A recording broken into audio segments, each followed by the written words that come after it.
ఇక అప్డేట్స్ చూద్దాం. Tollywood young hero Raj Tarun Lavanya కేసులో ట్విస్ట్ చోటు చేసుకుంది. నిన్న రాజ్ తరుణ్ పై నార్సింగ్ పోలీసులకు ఫిర్యాదు చేశారు లావణ్య. ఇక ఈ తరుణంలో నిన్న సాయంత్రం లావణ్యకే నోటీసులు ఇచ్చారు నార్సింగ్ పోలీసులు. ఫిర్యాదుకు సంబంధించిన ఆధారాలు సమర్పించాలని లావణ్యకు నోటీసులు అందించారు.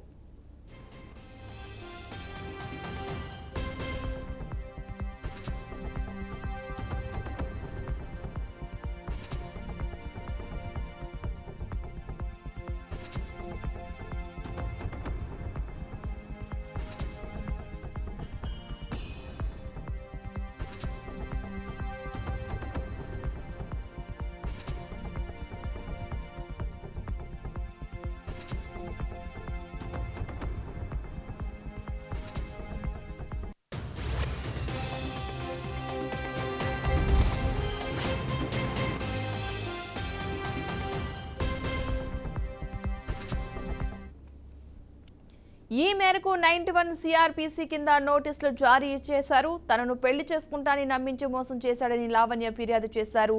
ఈ మేరకు ఆధారాలు సమర్పించాల్సిందిగా లావణ్యను కోరారు పోలీసులు. కానీ ఇప్పటివరకు పోలీసులకు అందుబాటులోకి రాలేదు లావణ్య.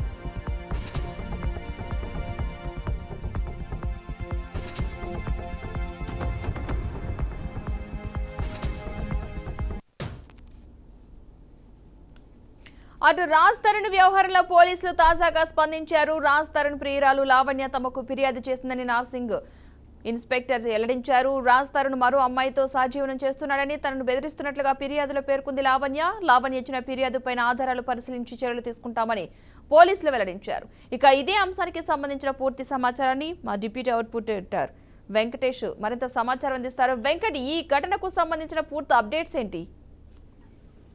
పద్మ నిన్న ఒక కీలక పరిణామం చోటు చేసుకుంది. ప్రధానంగా యువ హీరో రాజ్ తరుణ్ ఎవరైతే ఉన్నారో ఆయన లవర్ అంటూ ఒక లావణ్య అనే యువతి నార్సింగ్ పోలీస్ స్టేషన్ ఫిర్యాదు చేయడం జరిగింది.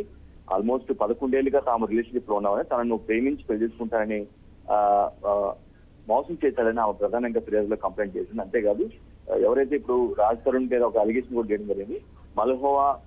మల్హోత్రా మాల్వి అనే ఒక హీరోయిన్ తో ప్రేమ నడుపుతున్నాడని, ఆమెనే పెళ్లి చేసుకుంటున్నాడని, ఈ క్రమంలోనే తనతో మల్హోత్రాతో పాటుగా ఆమె సోదరుడు ఎవరైతే ఉన్నారో వాళ్ళిద్దరు కూడా తనను చంపేస్తాన్ని బెదిరిస్తున్నట్టుగా పదే ఇటువంటి వార్నింగ్స్ వస్తున్నాయని చాలా సివియర్ కామెంట్స్, సివియర్ అలిగేషన్ చేయడం జరిగింది.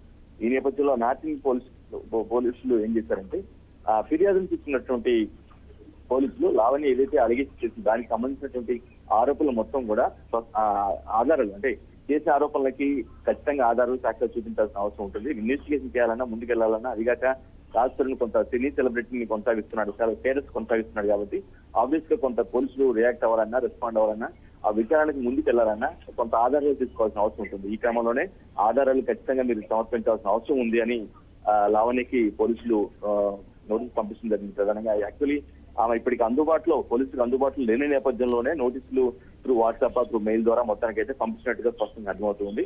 ఖచ్చితంగా మీరు ఏదైతే అలిగేషన్ చేశారో వాటికి సంబంధించినటువంటి అన్ని సాక్ష్యాలు కానీ మీ దగ్గర ఉన్నటువంటి సాక్ష్యాలు మొత్తం కూడా ఇవ్వాల్సిన అవసరం ఉందని నోటీసులో స్పష్టంగా పేర్కొనడం జరిగింది. మరోవైపు రాజ్ తరుణ్ ఆల్రెడీ నిన్ననే కౌంటర్ ఇవ్వడం జరిగింది. ఏది లావణ్య చేసిన ఆరోపణలో కొంత మాత్రమే నిజం ఉంది. తాము కొన్నాళ్ళ పాటు సహజీవనం చేసిన మాట ఆల్మోస్ట్ 8 సంవత్సరాలుగా దూరంగా ఉంటున్నారని, తన ఫ్లాట్ లోనే ఆమె ఉంటుంది, ఆమెతో పాటు అతని బాయ్ ఫ్రెండ్ మస్తాన్ సాయి ఎవరైతే ఉన్నారో ఆమె కూడా ఉంటున్నారు అని, మస్తాన్ సాయితో ఆమె లావణ్య రిలేషన్షిప్ లో ఉందని కూడా ఆయన చాలా ఓపెన్ గా స్టేట్మెంట్ ఇవ్వడం జరిగింది. సో డ్రగ్స్ స్టేట్మెంట్ కూడా ఇవ్వడం, డ్రగ్స్ ఆమె చాలా సార్లు తీసుకుందని, తన ముందు తన ఫ్లాట్ లో తీసుకుందని కూడా ఒక సెన్సేషనల్ కామెంట్ కూడా చేయడం జరిగింది. సో డ్రగ్స్ కేసు తెలంగాణలో చాలా పాపులర్ అనే విషయం మనకు తెలిసింది. ఆల్మోస్ట్ గత 7 సంవత్సరాలుగా డ్రగ్స్ కేసు సంబంధించిన కేసు అప్పుడప్పుడు విచారణ జరగడం కానీ, కొంతమంది ఇన్వెస్టిగేట్ చేయడం కానీ పిలుస్తున్నారు. ఇటువంటి క్రమంలో రాజ్ తరుణ్ చేసిన స్టేట్మెంట్ ఏదైతే ఉందో ఆమె డ్రగ్స్ చాలా సార్లు తీసుకున్నారు, ఖచ్చితంగా నా కళ్ళ ముందు తీసుకున్నారని ఒక ఓపెన్ స్టేట్మెంట్ ఇచ్చిన నేపథ్యంలో ఈ కేసు మరింత